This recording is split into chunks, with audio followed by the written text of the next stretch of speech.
بسم اللہ الرحمن الرحیم۔ السلام علیکم ورحمۃ اللہ وبرکاتہ۔ سلطان محمود غزنوی کا انصاف کی سچی کہانی۔ ایک رات سلطان محمود غزنوی سو رہا تھا کہ یکا یک اس کی آنکھ کھل گئی۔ پھر لاکھ چاہا کہ دوبارہ نیند آ جائے، مگر نیند کوسوں دھو نکل چکی تھی۔ بستر پر تڑپتا اور کروٹیں بدلتا رہا۔ جب کسی طرح آنکھ نہ لگی تو خدا تس بادشاہ کو خیال آیا کہ شاید کوئی مظلوم فریاد لایا ہے یا کوئی فقیر بھوکا آیا ہے، اس لیے نیند اڑ گئی ہے۔ غلام کو حکم دیا، باہر جا کر دیکھو کون آیا ہے۔ غلام نے باہر جا کر دیکھا تو کوئی نہیں تھا۔ واپس آ کر کہا، جہاں پناہ کوئی شخص نہیں ہے۔ سلطان نے سوچا کہ سویا جائے، مگر نیند نہ آنی تھی، نہ آئی۔ وہی پریشانی اور گھبراہٹ پیدا ہو گئی۔ غلاموں کو دوبارہ کہا، اچھی طرح دیکھ کر آؤ، کوئی داد خواہ آیا ہے۔ غلام دوڑے ہوئے گئے، ادھر ادھر دیکھا اور واپس آ کر بولے، حضور کوئی نہیں ہے۔ سلطان کو شبہ ہوا کہ شاید غلام تلاش کرنے سے جی چراتے ہیں۔ غصہ میں خود کھڑا ہوا اور تلوار ہاتھ میں لیے ہوئے باہر آ گیا۔ بہت تلاش کی مگر کوئی شخص نظر نہ آیا۔ قریب ہی ایک مسجد تھی، اس کے دروازے پر آ کر اندر کی طرف جھانکا تو آہستہ آہستہ کسی کے رونے کی آواز آئی۔ قریب پہنچ کر دیکھا تو ایک شخص فرش پر پڑا ہوا نظر آیا۔ اس کا منہ زمین سے لگا ہوا تھا، آنکھوں سے آنسو جاری تھے، آہیں بھر رہا تھا اور چپکے کہہ رہا تھا، سلطان کا دروازہ بند ہے تو کیا ہوا، سبحان کا دروازہ تو کھلا ہے۔ اگر محمود ولی سو رہا ہے تو حرج نہیں، معبود ازلی تو جاگ رہا ہے۔ محمود یہ سن کر اس کے بالکل قریب پہنچ کر بولا، محمود کی شکایت کیوں کرتا ہے؟ وہ تو ساری رات تیری تلاش میں بے چین ہے، بتا تجھے کیا تکلیف ہے؟ تجھے کس نے ستایا ہے؟ کیوں اور کس غرض سے آیا ہے؟ یہ سن کر وہ شخص اٹھ کھڑا ہوا اور پھول پھول کر روتا ہوا بولا، حضور ایک درباری کے ہاتھوں ستایا ہوا ہوں اور اس کا نام نہیں جانتا۔ اس نے میری عزت خاک میں ملا دی۔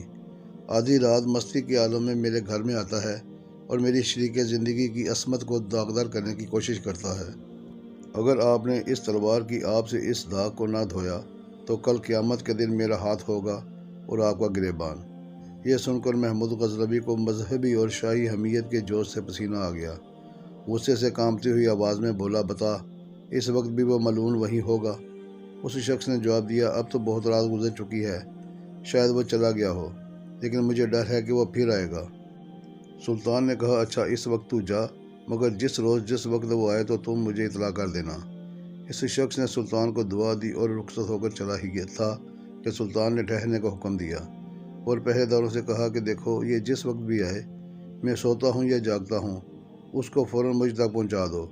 یہ کہہ کر محمود اندر آیا اور وہ شخص اپنے گھر چلا گیا۔ تیسری رات وہ شخص شاہی محل کے دروازے پر پہنچا۔ پہرے داروں نے اس کی شکل دیکھتے ہی سلطان کی خدمت میں پہنچا دیا۔ سلطان جاگ رہا تھا، تلوار لے کر اٹھ کھڑا ہوا اور بولا، چلو رات کو شکار کرنے والی لومڑی تک مجھے لے چلو۔ یہ سن کر وہ شخص آگے ہو لیا اور سلطان اس کے پیچھے پیچھے روانہ ہوا۔ گھر پہنچ کر اس شخص نے وہ جگہ بتائی جہاں وہ ظالم شخص خزانے کا سانپ بنا ہوا سو رہا تھا۔ سلطان نے تلوار کا ایک بھرپور ہاتھ ایسا جمایا کہ تمام فرش پر انصاف کا لالہ زار کھل گیا۔ اس کے بعد سلطان مڑا اور مظلوم صاحب خانہ کو بلا کر فرمایا، اب تو محمود سے خوش ہو۔ یہ کہہ کر محمود غزنوی نے مصلح منگوایا اور ایک طرف بچھا کر 2 رکعت شکرانے کی نماز پڑھی۔ پھر اس شخص سے مخاطب ہو کر پوچھا، گھر میں کچھ کھانے کو ہے تو لاؤ۔ اس شخص نے جواب دیا، ایک چیونٹی سلطان کی کیا خاطر کر سکتی ہے، جو کچھ ہے حاضر کرتا ہوں۔ یہ کہہ کر دسترخوان ڈھونڈ کر سوکھی روٹی کے کچھ ٹکڑے لیے ہوئے آیا اور سلطان کے سامنے رکھ دیے۔ سلطان نے بڑے شوق سے یہ ٹکڑے کھائے کہ شاید عمر بھر میں کوئی لذیذ غذا اس طرح نہ کھائی ہوگی۔ کھانے سے فارغ ہو کر سلطان نے اس شخص سے کہا، معاف کرنا، میں نے تمہیں کھانے کے لیے تکلیف دی، لیکن سنو، بات یہ ہے کہ جس روز تم ملے اور اپنا دکھڑا سنایا، اس وقت میں نے قسم کھائی تھی کہ جب تک کہ اس خبیث کے سر کو اس کے شانے سے جدا کر کے تمہارے گھر کو پاک نہ کر دوں، رزق کو حرام سمجھوں گا۔